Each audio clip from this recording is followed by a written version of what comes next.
come once again to discuss things.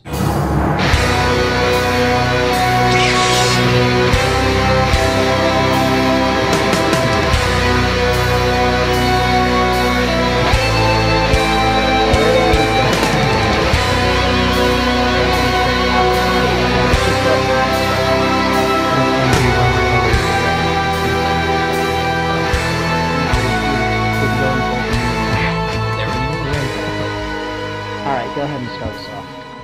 Hello everybody, welcome to another episode of the Geeky Gentleman, and I am Ian impersonating Steve. Isn't my voice and impersonation skill fantastic? See, if you were really me impersonating you, you would say horrible things about yourself. Why would I say horrible things about Steve? Steve is just the coolest guy. You see how I'm able to switch back and forth? I am awesome like that. I quite agree. You should see me do it while drinking water. Anyway, so today we're talking about a Cold War thriller based on a book of the same name by Tom Clancy. We're talking about The Hunt for Red October with Alec Baldwin and Sean Connery, who, by the way, is Scottish and not Russian. Please just cast him as Scottish. No, because he's obviously amazing. Like, all his best roles, he's not playing a Scottish guy. I mean, I love this movie. I love Highlander, but dude, you're Scottish. You can't do a Russian accent. You can't do a Spanish accent. I don't know. When he's speaking Russian, it's pretty good. They purposely limit some of his dialogue just because they don't want him to sound Scottish. Well, it was funny, not to immediately derail the conversation, but to totally immediately derail the conversation.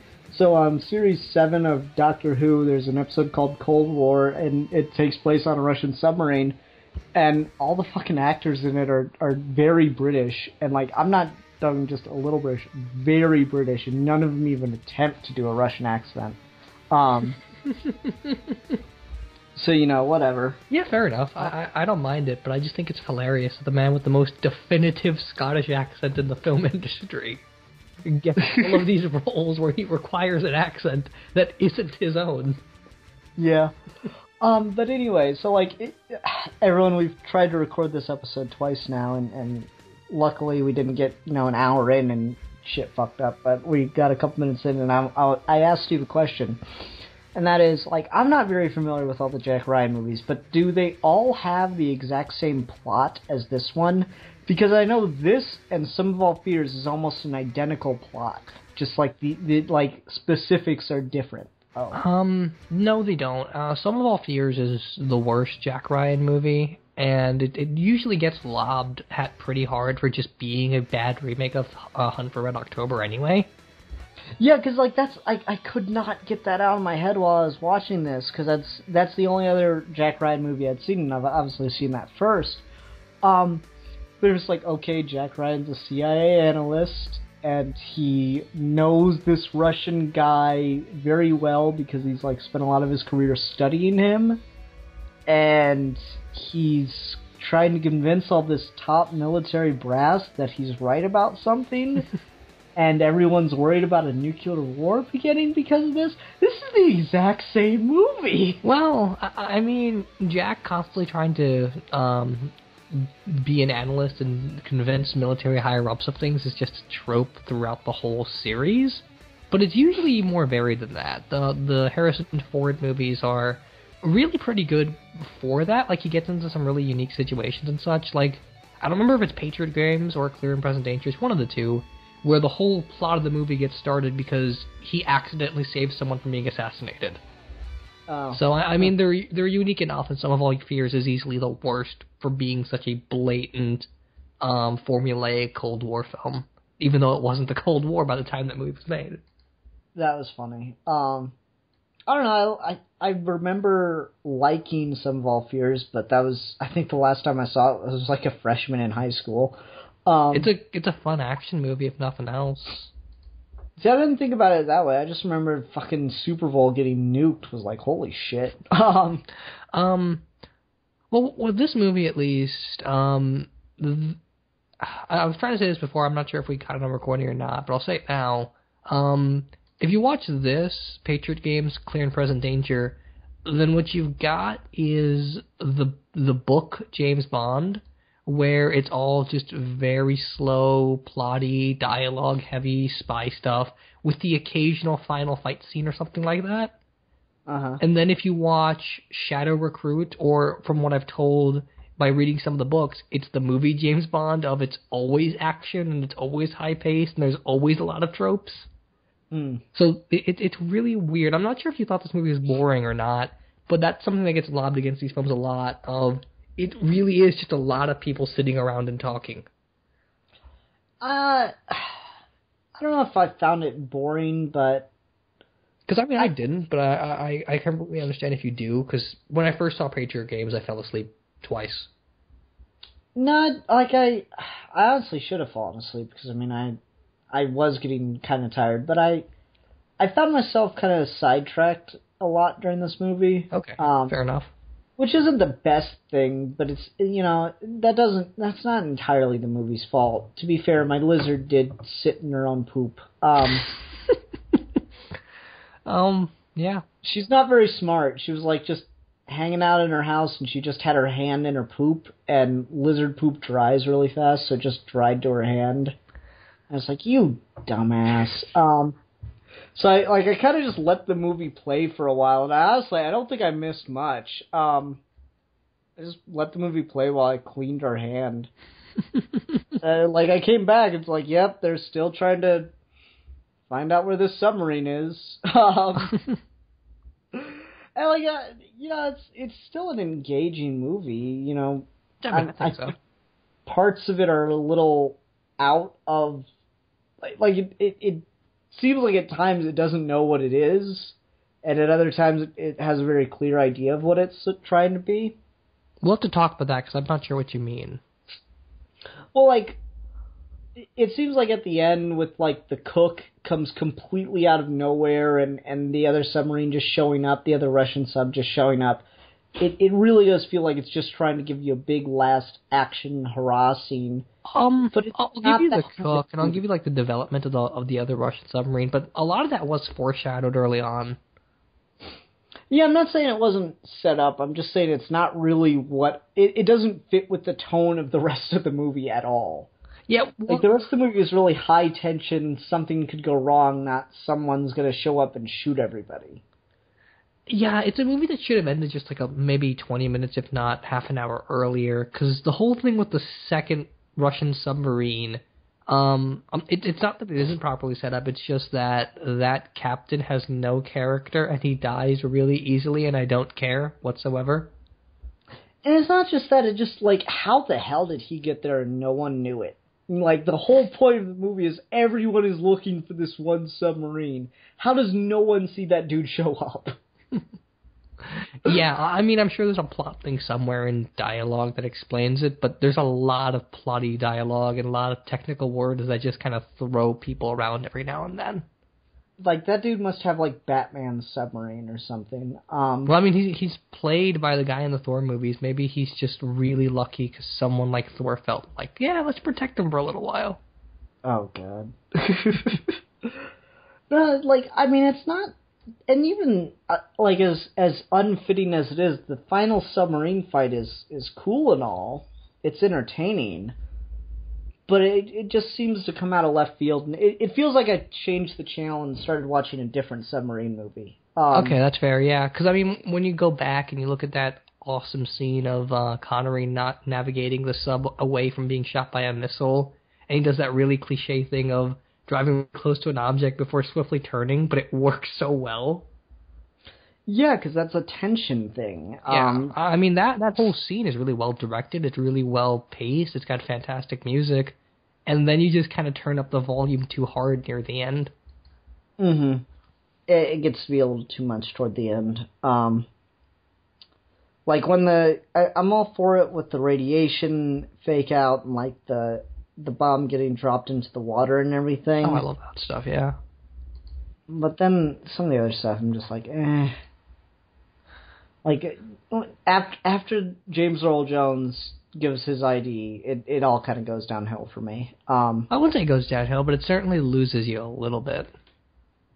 it takes me out of it because I was kind of getting into the spy stuff here and there, and that was all fun, and the whole, we're defecting and it's really fucking dangerous. And just side note, if you're going to defect, why wouldn't you contact someone in the U.S. first? It couldn't possibly be that hard. Well, I think, if I'm not mistaken, they do explain that earlier, mostly because they would have no use for him unless he's, stole both keys to a missile launch and the submarine. And so he can't just do that by announcing it to the Americans. He has to kill one of the officers to get that key and convince the rest of his crew to go along with it. No, I just mean, if he's going to defect, instead of making everyone worried that he's, about to start a war, why wouldn't he get a contact through to let them know? Perhaps, but I feel like it's just as easy to not be able to trust someone until you're right there with them, right on the brink of war. He would have no leverage in that situation if you just try to get a contact first. No, I don't mean trying to get leverage to get out. I mean letting them know that he's not starting a nuclear war, letting them know that he's planning to defect and bring the sub with him and everything. That way, you don't... it would certainly lose some of the tension, but it does create a bit of a plot hole. You gotta assume that a guy that's been around this long has to have some kind of contacts, especially if this is something he's been considering for a whole year, that he hasn't at all considered a way or found a way to get a message outside of the country. Yeah, okay, that's fair enough. And he's met Jack before. You would think that he would have at least some way of getting a Navy commander somewhere. Yeah, just little things like that makes me go, eh. It's not a huge problem because I just now thought of it, and it didn't, distract me at all. It was just, it is a little why not blow up the planet before you blow up the moon in New Hope. Yeah, okay, that's fair enough. I think some of that aside, though, because it is really more about Ramius's character, and I think a lot of that works really well. Yeah, it's just you have a movie that's very, very dependent on how to say this. It's very dependent on the tension of the situation, and when there's an easy out for the tension of the situation, it kind of brings down the tension itself. Yeah, no, that's fair. They do a lot to make sure that you're always in close quarters along with the plot and with the locations. So even if you are aware of plot holes, it's really hard to be distracted by them. So I can give them that. Yeah, it is fairly fast-paced for a 2-hour-long movie that's got nothing but dialogue going for it. Yeah, I mean, when you had that opening thing where Connery kills the political officer, that was pretty... not fast-paced or action-packed or anything, but certainly not what you were expecting. It was definitely a surprise. Yeah, that was shocking, and then he gives the big speech, and I'm just like, oh, is this going to be like the Russian version of Dr. Strangelove or something? It certainly hints at that a bit every now and then. Yeah, I mean, that's totally what it's setting up, and when they get to... Oh, I'm echoing a little bit, Steve. When they get to the scene with all the generals or whatever in the White House or whatever that scene is, I'm sure you know what I'm talking. The war room. Yeah. When they get to that scene, one of the generals goes, "They've got a madman on their hands." I'm like, yeah, see, that's really high tension, and it's right out of Dr. Strangelove, or to go with the serious version of it, it's right out of what's it called? Failsafe? I think that's the name of it. Yeah, I think that's what you're talking about. Yeah, agreed. Yeah. A lot of the reaction shots and such you get out of Alec Baldwin and Connery both work, especially because reaction shots are usually just kind of a last resort of, we have to sell the script to the audience. But when you get things like Alec Baldwin excitedly saying, "You son of a bitch," and figuring out he's defecting, that whole exchange of Connery speaks English and Baldwin speaks Russian. Things like that do a lot to keep you gripped. And they're certainly more fun and a little bit more lightweight, but they don't break the tension of it. So I don't know if I like the scene where he's like, "You son of a bitch." It seems like, oh, this is an analyst. He's supposed to be kind of like a... Well, he's a Marine, too. Okay. I don't know, just like that did seem a little out of nowhere to me. I don't know, I kind of felt that in his character. Part of why I like Chris Pine in Shadow Recruit so much is that he's clearly playing Alec Baldwin, Jack Ryan, just younger. Oh, okay. So I can see both of them delivering dialogue like that. Wait a minute, wasn't Harrison Ford in the new one? He wasn't in the new one. He was in the two after this and right before. No, then who's the old guy? Who's like the old guy that's his commanding officer in the new one? In the new one? That's Kevin Costner. Okay, yeah, that's it. Yeah. I don't know why I got those two mixed up, but I was like, oh, that would have been so brilliant that if you had Harrison Ford playing that guy. That would have been really fun. It would have been really cool if at the end of Shadow Recruit we got Harrison Ford as the president. That would have been a really nice wink to the books and to the old films, but... No, because then Harrison Ford would have to be like, "Get off my plane." No, hey, we're not saying you can't do that. I love Air Force One irrationally. Fucking, on Bill's show, DFOS, every fucking time they bring up Harrison Ford, it's always just, "Get off my something," whatever they happen to be talking about. It's like Harrison Ford on the set of Indiana Jones. "Get off my movie set." You haven't even made that movie yet. Shut up. But no, I think Harrison Ford's the only actor in the whole Jack Ryan film franchise to not be able to deliver a line like "you son of a bitch" in the film that he's given.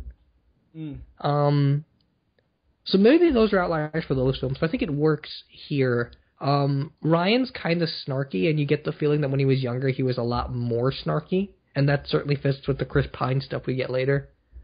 Okay. I mean, I love Alec Baldwin. Something that went through my head during the first couple of minutes of this movie, and I saw the names of them, I'm like, holy shit, this is a fucking star cast. Oh, yeah, totally. Tim Curry, James Earl Jones, Sean Connery. Yeah. This movie had fucking everybody. Yeah. And they pretty much sold it on that, if I remember correctly. Like, a lot of the trailers and stuff would just be listing the cast. And, like, 90s trailers didn't usually do that. I thought this was 89. This was 90. Oh, okay. It's set in 84, though, because right before the movie came out, the Soviet Union was pretty much dissolved, so... It's like, shit! I just imagined Tom Clancy, fuck! Now what am I gonna do with my life? Like, it's just watching the fucking Berlin Wall come down. Motherfucker! Yeah. You know, some guy, after the collapse of the Soviet Union, some motherfucker wrote a book called The End of History. And that guy was an idiot. It's like, all conflicts are dead. Every country's gonna have democracy now. It's all gonna be perfect. Oh, you're so cute. You know, it's adorable. Part of why this was fun, too, was the Soviet Union gave their announcement of pretty much collapsing in February of 90, and this movie came out in March of 90. It was just 1 month too late. Yeah, see, if this had come out in January, then it could have been like, yeah, the fucking Soviets collapsed because of our awesome-ass, our awesome submarine movie. Like, the secrets are out now. I love how the movie starts out with that little bit about neither the Soviet Union nor the United States government confirm any of the events you're about to see. They completely deny them. Like, really? Like, yeah, there's a lot of movies I could make that I could open like that, you know.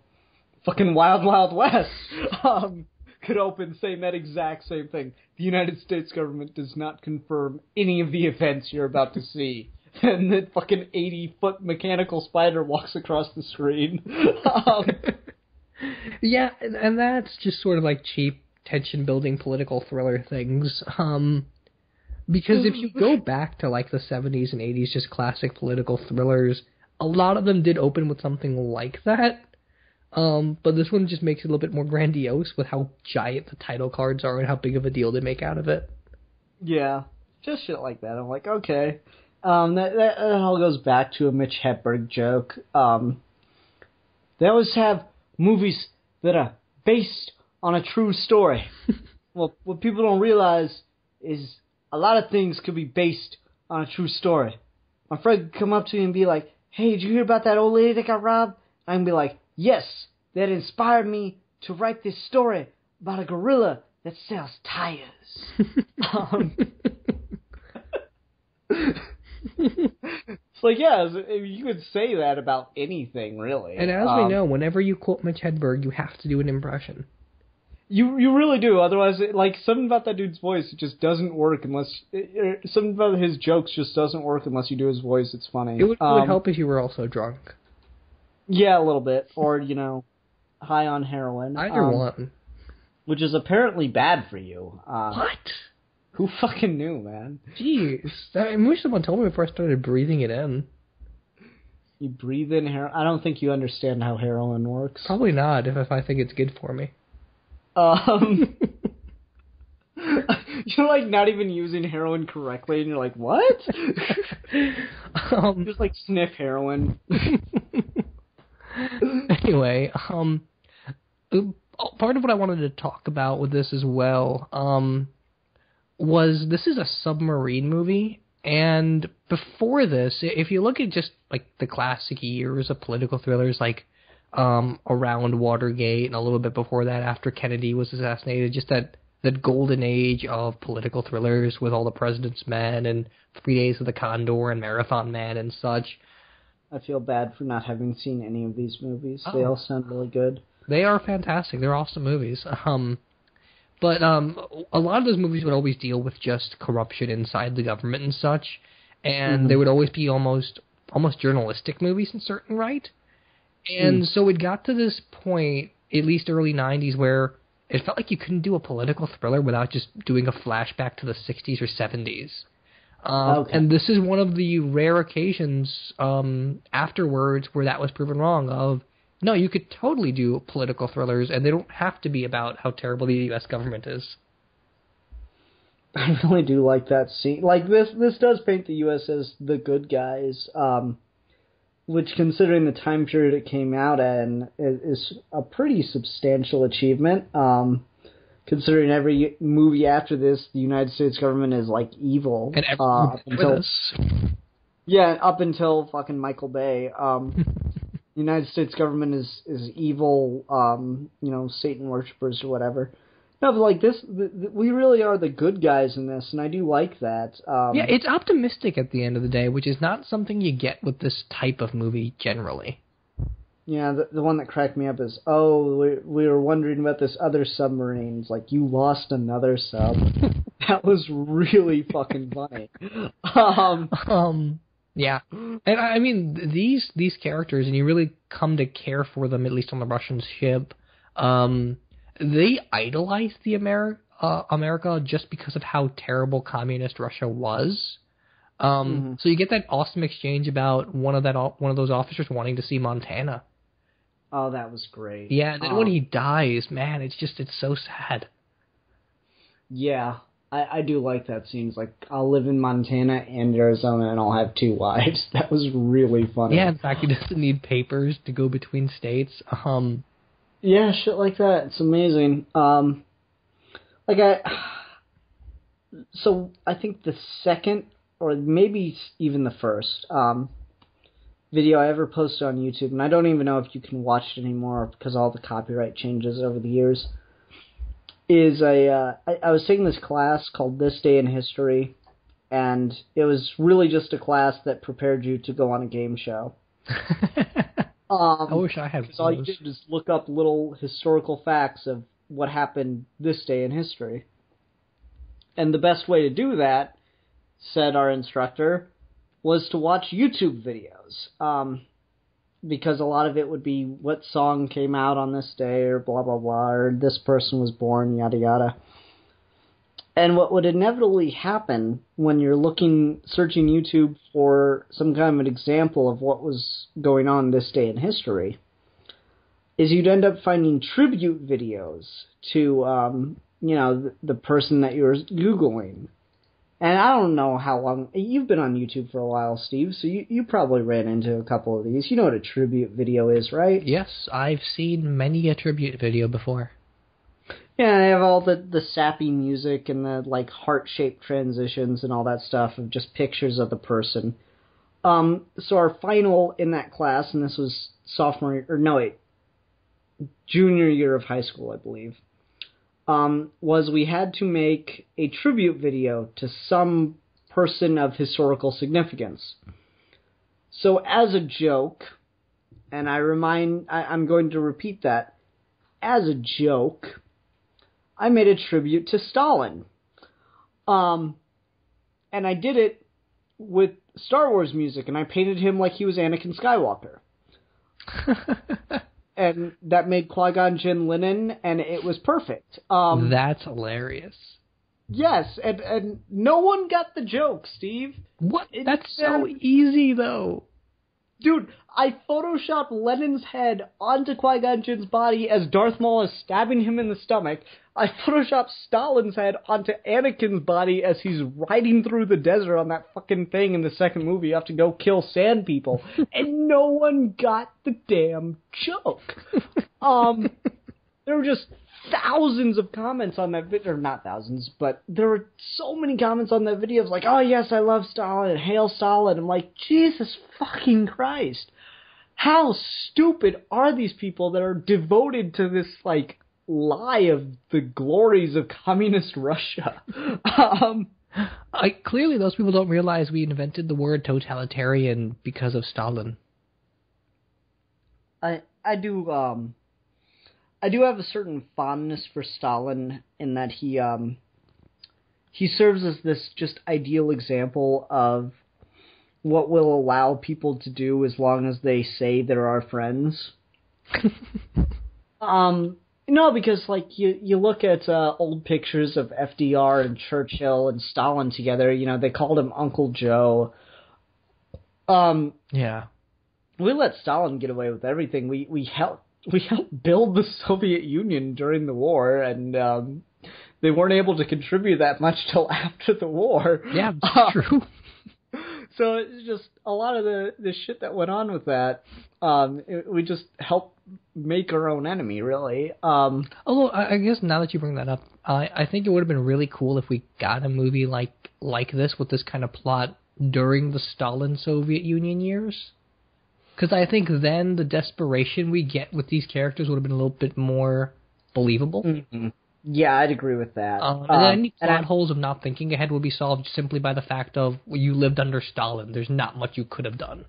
Yeah, I agree. And I promise I am going to get back to the movie itself. But just, like, I see people do this, and, you know, the way Putin talks about the Soviet Union scares the shit out of me. It's like, he's ex-KGB, it should. Like, that's the other thing that scares the shit out of me is Putin's fucking ex-KGB. Who lets the former, like, secret policeman become the leader of your country? How did that happen? Anyway, no, it's just like, I hear people idolize the Soviet Union. I'm like, I've read the stories, guys. If you want a really good... look at not communist Russia, but the Soviet Union on the whole. Under a Cruel Star is a really good first-hand account of just the shit that went down in the Soviet Union, early Soviet Union. This woman that wrote the book, she lived through it and everything. She lived in Prague. And the book starts in World War II with her living in the Jewish ghettos at the beginning of the Holocaust, and she manages to survive the death camps of the Holocaust, and that's the beginning of the book. And she gets back and, you know, joins the resistance and all that stuff, and all that's 4 chapters. The rest of it is living in the Soviet Union. Which and let me tell you, Steve, shockingly, it's all downhill from the Holocaust. Oh, really? Yes. Really? I mean, that's about as shocking as heroin being bad for me. Yeah.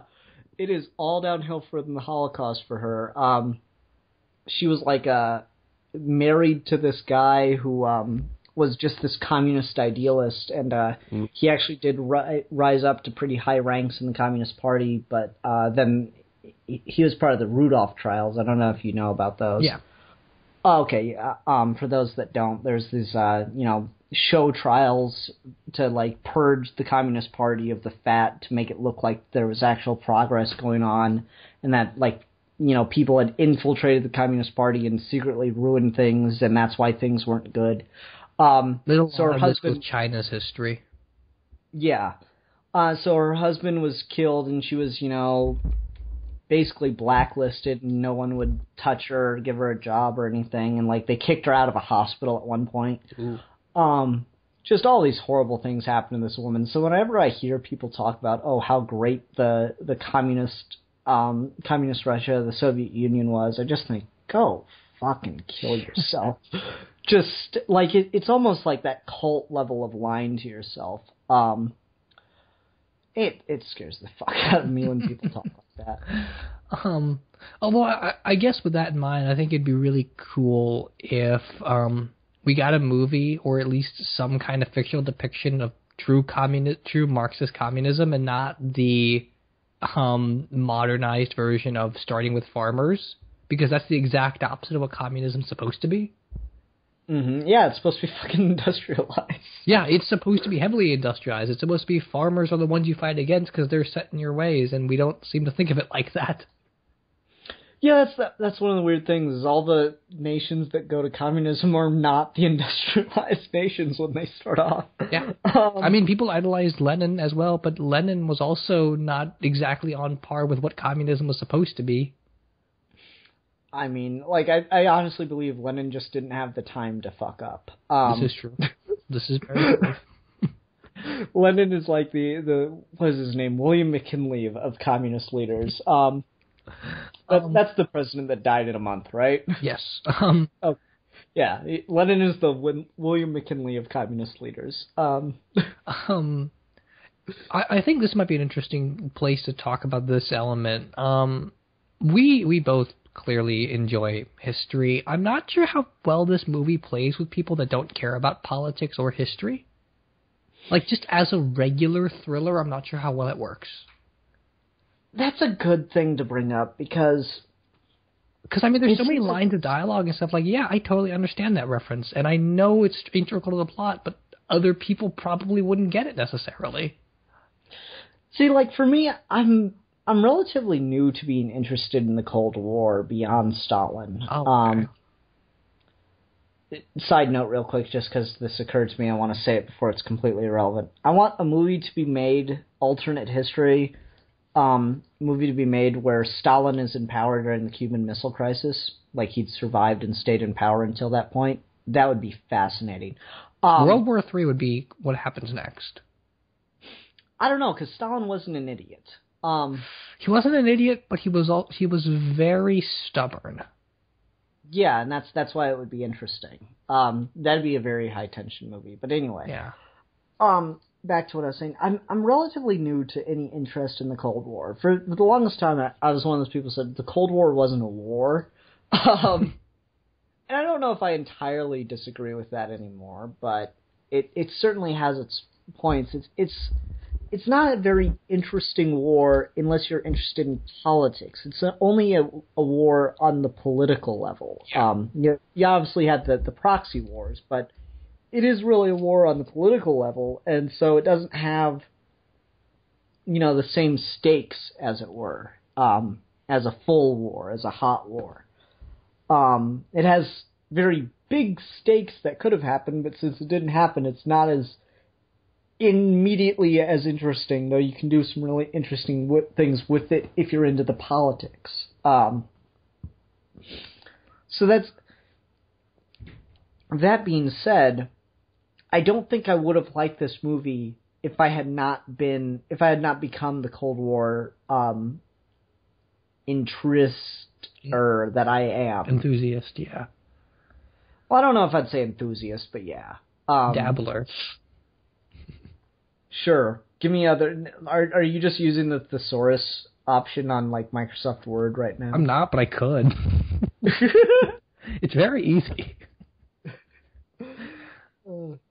But no, that reminds me of that line that Sean Connery has when he's talking about when he was fishing, and he says it's 40 years he's been at sea, at war, a war with no battles, no monuments, only casualties. And I think that's intriguing because that's kind of the Cold War in a nutshell. And because we don't mean literal casualties as in millions of people dying, we mean the terrible situations we put certain areas through and terrible political predicaments we put ourselves through just in trying to one-up each other.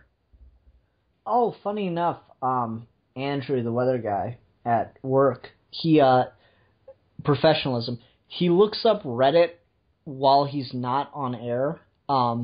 Just sits at his desk in his suit, getting ready to go on camera, waiting in between things, and just looks up articles and stuff on Reddit.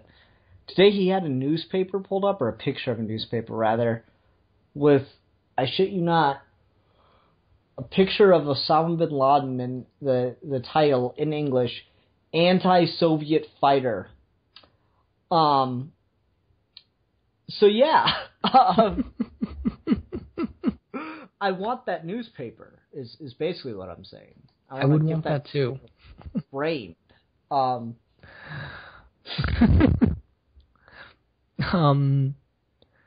That's all. I just wanted to mention that real quick in context of what you were just saying.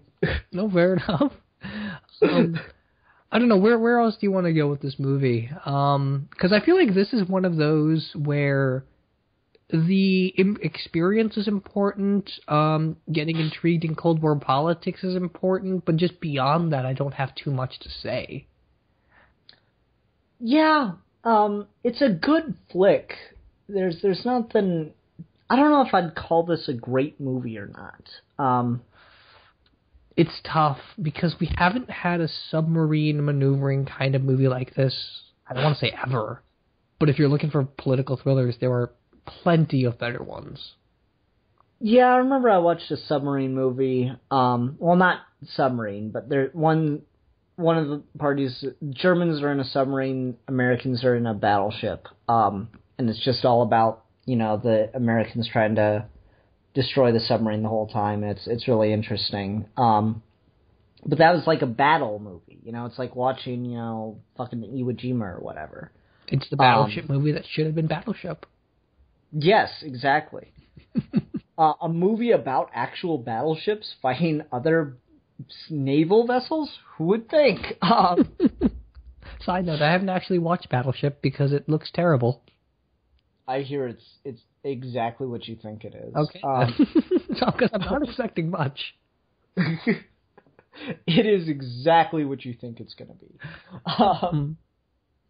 No, but yeah, this movie is like, it's certainly intriguing, but if you're not into like dialogue-driven, character-driven pieces, then obviously don't watch this. I don't know why I have to tell people that. And I mean, I would even argue it's not entirely character-driven. Connery and Baldwin are given all the character moments, mostly Connery, and everything else is just a study of the political climate. Yeah, and a lot of that, to be fair though, a lot of that comes from Connery's decision and Alec Baldwin's attempt to show everyone what he's trying to do. With the repeated, he should have just written a memo, he's just an analyst, stuff like that. Yeah. Which is, again, another staple of Jack Ryan movies. You will never find a Jack Ryan movie where he doesn't say, but I'm just an analyst. Yeah, okay. Fair enough. You think he'd get used to it by now? I guess. There's this whole conversation out there of trying to find the American Bond, and a lot of people point to Jack Ryan, but I don't know. I have my reservations. If we had more movies and we developed this guy more, then he could very well be the American Bond. Some people say Die Hard. I'm like, I don't know about that. I wouldn't say Die Hard, no. The thing that James Bond and Jack Ryan have in common is both of them are more reserved, intellectual, political men than they're given credit for. And with Jack Ryan, that's all very literal, and with Bond that's all just a subtext within the novels. Yeah. Fleming himself was more of a adrenaline kind of guy. Mm-hmm. And I'm sure Clancy was as well, but it doesn't show just looking at his body of work. Like, a lot of his novels are just Jack Ryan being president and doing presidential things. I did not know that that character turned into the president. Yeah, he did. That's part of why I wanted Harrison Ford and Shadow Recruit as the president. I think it would have been a really fun bit of continuity.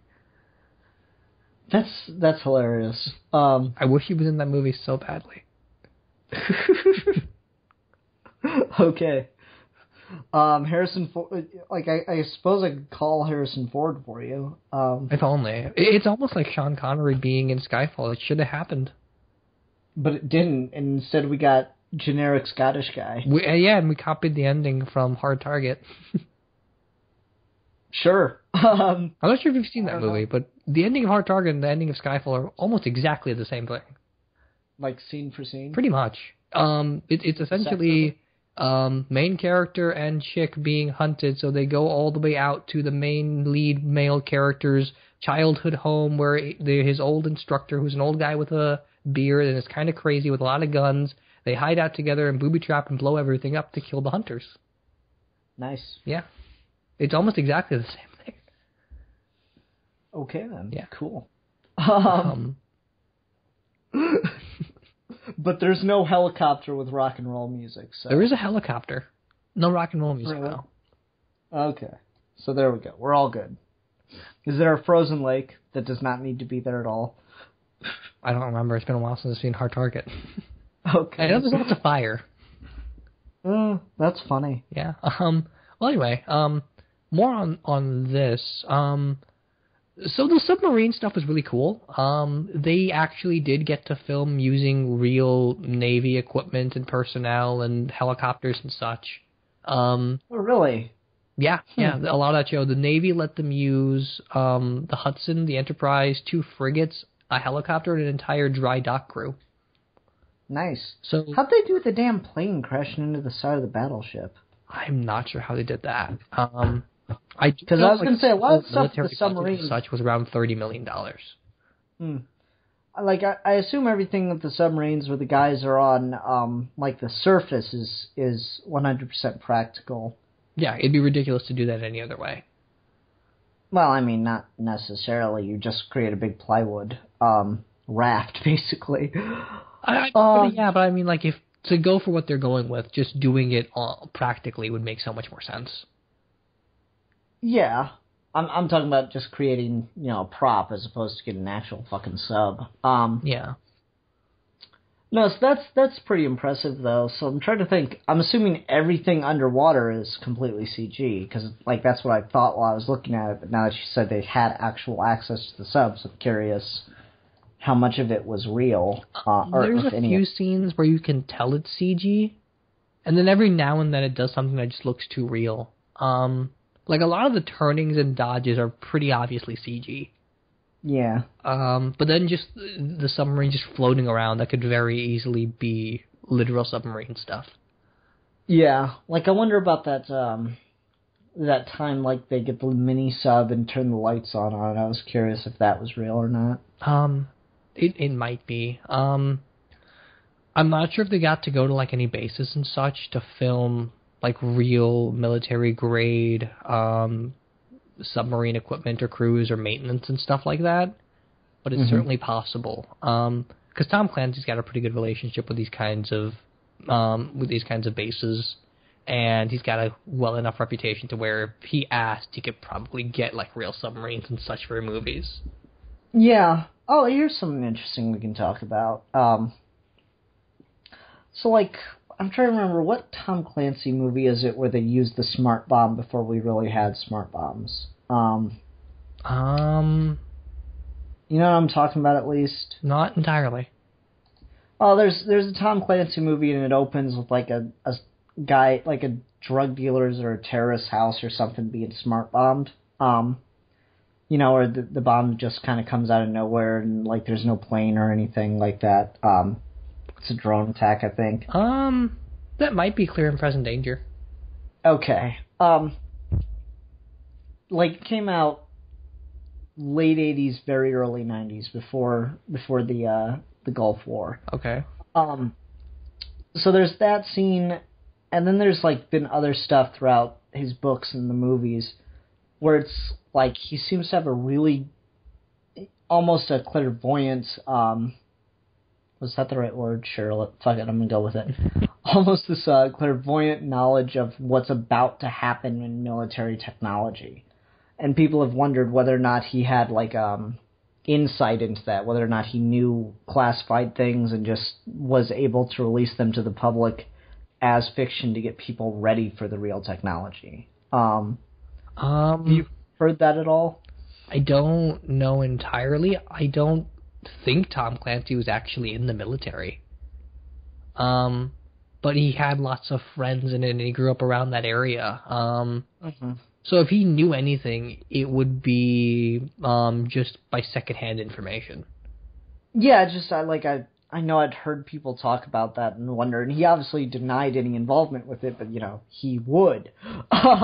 I mean, it's certainly hard to say. When he started writing his old Jack Ryan series, he got a lot of praise from actual U.S. military figures for being accurate about things. Now, whether or not that opened any doors to getting actual information is another question. Yeah, I thought that'd be something interesting to address really quickly, just the idea of, you know, how on the nose he was with all this technology. Like, the Caterpillar thing was a really cool idea, and I think they've started developing subs like that, but... Oh, yeah, totally.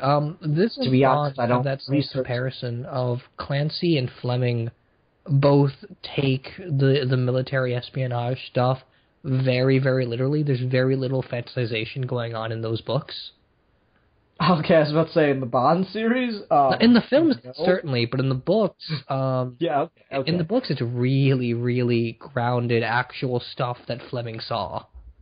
Okay. Yeah, I didn't realize you meant just the books. I was about to say, the Bond movies are actual technology. Well, fuck, I want a dart that makes people turn into balloons. Yeah, clearly not the movies. The books, most certainly. I haven't read the Jack Ryan books. I know them passingly, but that's what they're most famous for being so realistic. Gotcha. No, it's just, like, I actually have 2 or 3 Tom Clancy books sitting on my bookshelf now that my dad had. Oh, cool. Yeah, I don't know anything about Tom Clancy's stuff firsthand, just what I've heard. And, like, after he died, I remember... like seeing a news story or something where someone had floated that theory out there and been like whispered for years that Tom Clancy had some kind of like it was a conspiracy theory basically. But it's a really interesting idea because I could see something like that happening where it's just like, this is a really scary thing, so we need to find a way to introduce it to people without scaring the shit out of them. I feel like Clancy, because considering like his really hard Republican views, I would have a feeling if he had any sort of connection, he wouldn't have hit it. He just seems like not the type of person to do that, as opposed to Fleming, where whether Fleming is telling the truth or not is irrelevant to the fact that he always talks about how he had military experience and CIA experience and MI5 and such. And both of those guys are basically cut from the same cloth, one British, one American. So I don't know. If he had any connections, I think he would talk about them. Yeah, true. Because it feels inconsistent knowing what I know about the guy. Okay. Yeah, just something I wanted to address real quick. Oh, no, fair enough. What did you think about some of the side characters in this movie? Because we got James Earl Jones, we've got that second captain guy that attacks the second submarine, and none of those guys really get any development, but James Earl Jones is a recurring character in this franchise, and he never gets development. He's always there just to be there. That's a crime against humanity to have James Earl Jones not have enough to do. That's terrible. I mean, you would think he would know the most. He was an actual Army Ranger during the Korean War. Yeah, I thought James Earl Jones was really fucking cool in this. What other movies is he in? Were there more than one Alec Baldwin, Jack Ryan movies, or? No, there's only one Alec Baldwin one, but the next two, Patriot Games and the Clear and Present Danger of James Earl Jones before Some of All Fears recasts him with Morgan Freeman. Whatever, people. And then Shadow Recruit I don't think has his character in it at all. Bring James Earl Jones back. It'll make no sense, but it'll be awesome. No, James Earl Jones is just great, and I love that scene where he he blows up the torpedo before it hits the sub, and he shows the guy his ID, and it's like, I was never here. Yeah, that was fun. that was just so cool. He just delivers that so perfectly. Yeah. James Earl Jones just has so much ambiance to him. It's great. Yeah, and his performance has a lot of sincerity to it. I don't think there's anyone in this movie that doesn't feel like they're actual military figures. Yeah, you're talking about the captain of the submarine that figures out where the Caterpillar is, or where Red October is going. Yeah, his name is Toplov or something. He's played by the guy in the Thor movies. He's in Good Will Hunting. He's a pretty famous character actor. I just can't think of his name right now.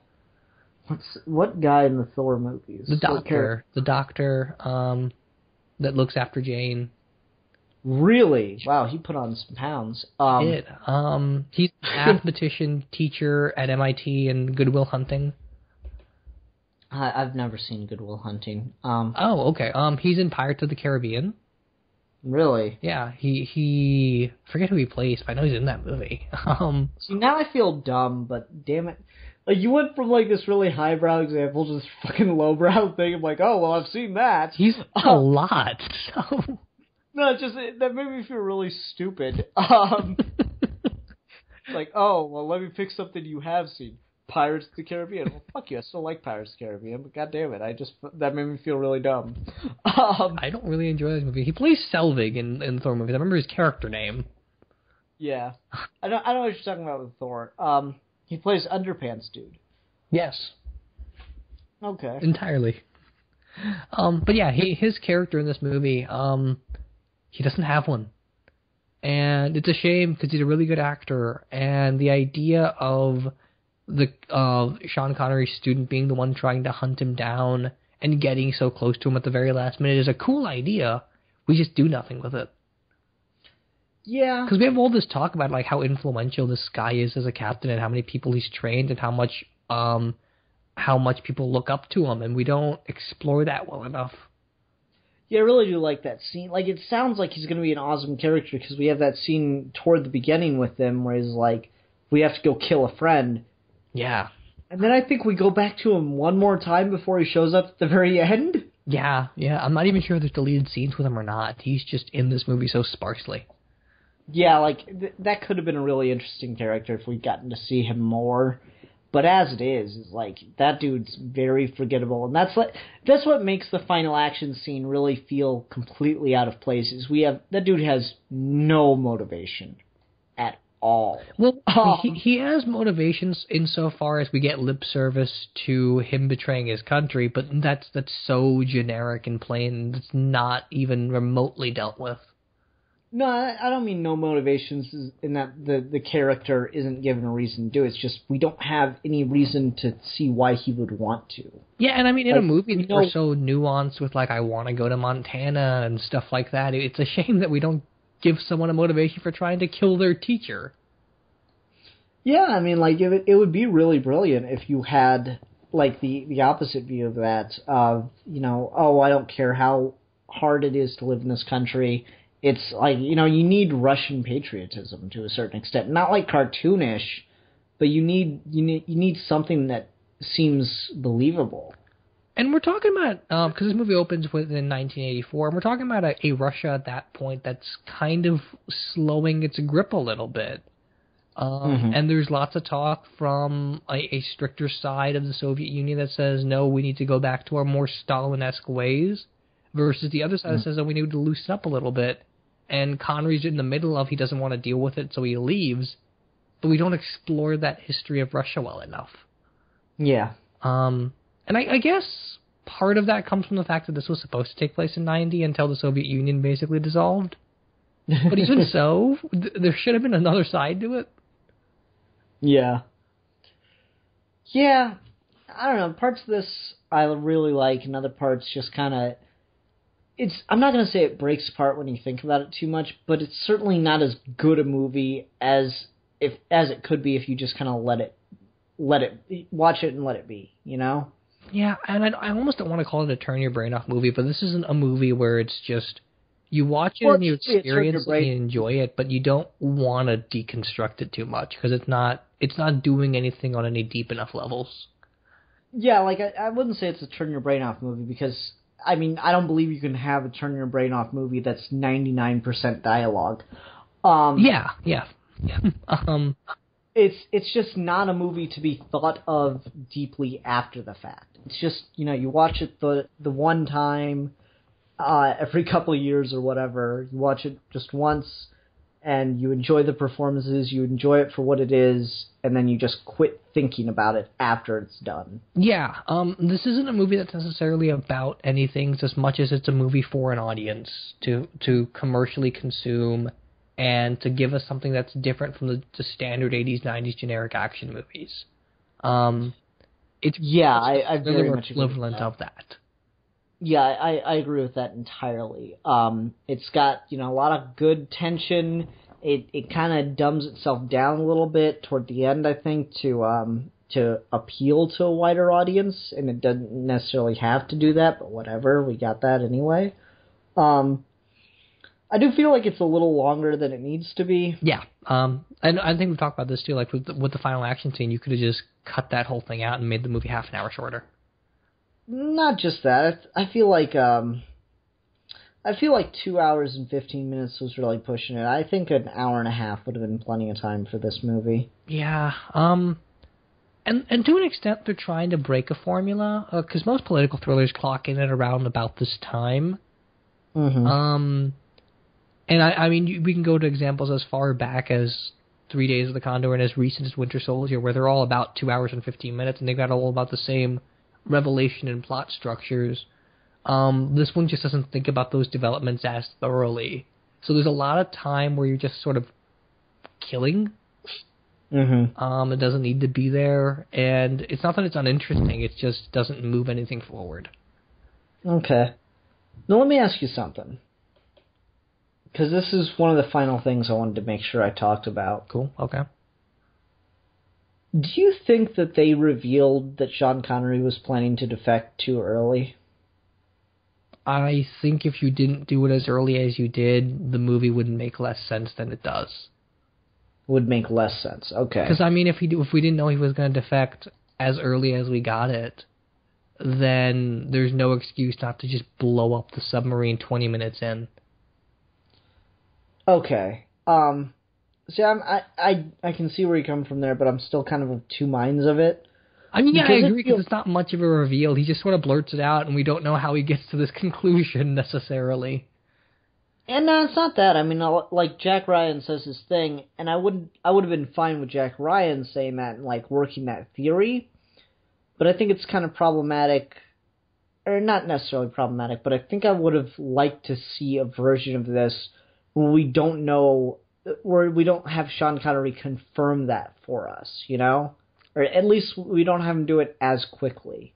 Because it feels like, you get Jack Ryan's son of a bitch scene, and I think the very next scene is where we get Sean Connery's character confirming that's what he's planning to do with that dinner scene or whatever. Yeah, we do a lot of paralleling back and forth between Connery and Baldwin, and they're on screen together very rarely. But we still make sure they're always on the same page somehow. Yeah. And that gets a little contrived, particularly in that moment where you're talking about where Jack figures it out and then we confirm it from Connery's perspective. We didn't really need that. Yeah, I just would have liked to let it stew for a little bit longer and let the audience decide whether or not Connery was defecting or trying to blow up the world. I think that could have been... Yeah, I mean, at least 15 minutes where we're thinking Jack is wrong. Really? Really? You think so? I mean, just add that in there, yeah. Like, Jack has that soul son of a bitch scene, and then we just, for 15 minutes, we don't know whether or not he's right. Yeah, that would have been interesting if Jack had to prove it and we don't get Connery confirming it. If, like, because honestly, you get that scene where he locks off the dinner to just the people that are defecting with him.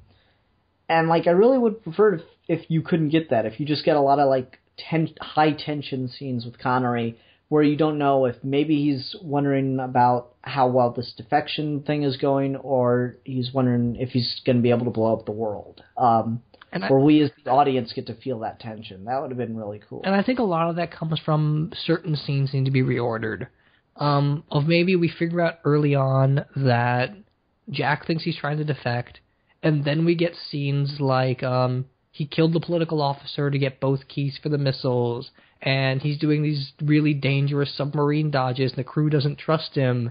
And then after all that, we can't really get a beat on who this guy is, then we confirm Jack's theory maybe halfway through.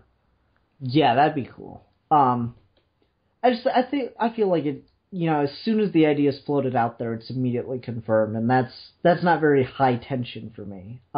Yeah. Like, I was really liking this when, you know, we think Sean Connery's crazy. And then for Jack to throw that out there, I've been like, okay, well, he's the main character, so he's probably right, but I'd like to see that tension brew for a little bit. Yeah, I like this movie a lot the first time I saw it, and the more we talk about it, I feel like it is just what I said. It's the dumb version of classy political thrillers, and that's not to say it's bad. It's just it's not thought out, and there's not enough effort put into the script the way there is with other movies. Like, you watch 3 Days of the Condor, and you watch Marathon Man, and there's an effort where every little detail and every scene construction is there very particularly and for a very good reason. And this doesn't necessarily have that same attention to detail. Yeah, I'd say it's not the as detailed political thriller. I think saying it's the dumb version does come off as just a little too harsh. Yeah, I mean, I don't mean that in a bad way. I just mean, like, this is the more socially accessible version of those movies. I think this is like the how to put this. I'm trying to think of a good metaphor. God, this is why we need Milan here, because he'd be able to do this for me. Yeah, I'm curious to see what he thought of this movie, too. Yeah, well, Milan is the king of metaphors, if you haven't noticed. No, this is like your rental car of political thrillers. You know, it has everything you need. It's efficient. It's quick. It's good. It'll get you where you're going. But, like, you got other movies that are like, you know, fucking Cadillac of political thrillers, and this is not that, you know? Yeah, these, maybe to go off that a little bit, these are the training wheels for someone who wants to get into the genre. This movie holds your hand just enough, it explains it just enough, it has the formula just right, and so if you like this, it could very easily catapult you into, like, the Robert Redford stuff. Yeah, and if you don't like this because you think it's too simplistic, then you're definitely ready for more of the high political intrigue stuff. Right. This just can't keep your attention, then you can pretty well confirm that political thriller isn't your cup of tea. Or not necessarily. If this just seems like it's too how to put it this. If this seems like it's too simplistic for you, I guess. Yeah. If you're craving more intrigue and stuff, and this kind of the problems get solved too quickly for you, then yeah, go ahead and go for like some of these other major political movies. Yeah. All right. So then the other thing I wanted to talk about, and this is I feel like we're fairly well done with the movie itself. You'd say, right? Yeah. I don't have too much more to say at all. Yeah. The only other thing I wanted to talk about is, like, it's not about the movie itself, but it's about this kind of tone, and I think, like, we're at a good place to transition to that. So we have series like House of Cards now, and, what else? Boss is something I've really been enjoying, but I had to quit watching for a little bit. And you know, Game of Thrones, obviously. We have all these new political series that are coming out in recent years, West Wing. Yeah. That prove you can do politics without Cold War. But the question I have is, are they inherently less interesting because the world ending is not on the line? No. I was saving this description for one of my top 10 films of 2014. But part of why I love Winter Soldier so much is it's not Cold War politics. It's jumping us into more modern political thriller areas, and we're getting a lot of that. Like 24 Live Another Day, or Winter Soldier. There's all those movies about surveillance now. A lot of recent hack stories in the news and stuff. I think with this and everything we're going forward, Cold War is still the most interesting, but clearly we're getting really well thought out stories that are just as good, that aren't Cold War related at all. And a lot of it even comes from the fact that we're still living with the repercussions of the Cold War, because it's only been 10, 20 years. Yeah, I agree. I was thinking about that because, two of the Cold War movie benefit, like the Cold War movie as a genre, you cannot get higher stakes in a film. No, you can't. If something goes wrong in the Cold War, Dr. Strangelove and Failsafe prove it. You have a nuclear war, millions of people dead instantly. But so, I think a lot of people, you think of your Cold War movies that are kind of, not good. I'm trying to think of one off the top of my head, and nothing's coming to me. God damn it. GoldenEye. Sure. You think of your Cold War movies that are not good, and they seem to really be depending on that crutch of, the world will end if this doesn't work out right, blah, blah, blah. And so now you have these other movies that are taking just the politics thing. It's just about the politics, movies, TV shows. It's just about the politics about what's going on. You don't need the world ending as the threat. You can still have a really intriguing and interesting political thriller without, Armageddon in the background. Yeah, and the Armageddon thing's important only to the extent that we feel some sort of stakes, because politics don't inherently worry or interest everyone. Uh-huh. But very clearly, there's enough political climate to where you can get everyone interested in that and not make a movie where the world is going to blow up. Yeah. I think the biggest crutch with this genre is that it was born out of the Cold War. So it's really hard to get away from that. It's really not impossible. I disagree with that. I mean, we've had political thrillers for years and years. I mean, what else is Julius Caesar? Yeah, no, I just mean of this vein of like the Robert Redford style 2-hour 15-minute movies where halfway through where the hero gets everything explained to him and it's a conspiracy theory and stuff like that. Yeah, fair enough. All right. Yeah, I think that's about it, Steve.